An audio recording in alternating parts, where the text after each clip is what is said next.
હાલ રાજ્યમાં દિવસે ને દિવસે કોરોનાના કેસોની સંખ્યામાં સતત વધારો થઈ રહ્યો છે, ત્યારે અમદાવાદમાં માત્ર એક દિવસની નવજાત બાળકીને કોરોના પોઝિટિવ આવતા NICUમાં રાખવામાં આવ્યું છે.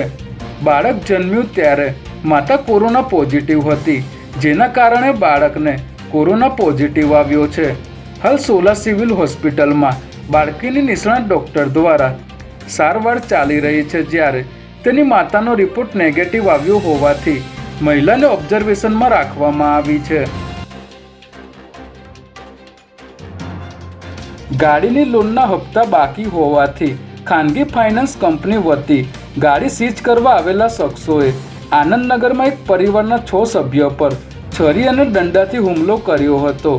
પ્રાપ્ત માહિતી અનુસાર ટ્રાવેલ્સનો ધંધો કરતા પ્રકાશ ચૌધરીને દિનેશ કુમારે ભાડે આપેલી કાર પેટે 65,000 લેવાના હતા, જે રકમના બદલામાં પ્રકાશે તેમને તેની કાર આપી હતી અને પેમેન્ટ ચૂકવાયા બાદ કાર પરત લેવાનું નક્કી થયું હતું. ત્યારે ગાડીની લોનના હપ્તા બાકી હોવાથી ખાનગી ફાઇનાન્સ કંપની વતી ગાડી સીઝ કરવા આવેલા શખ્સોએ જાહેરમાં પરિવાર પર હુમલો કરતા 3 વ્યક્તિને ગંભીર ઈજા થતા હોસ્પિટલ ખસેડવા પડ્યા હતા.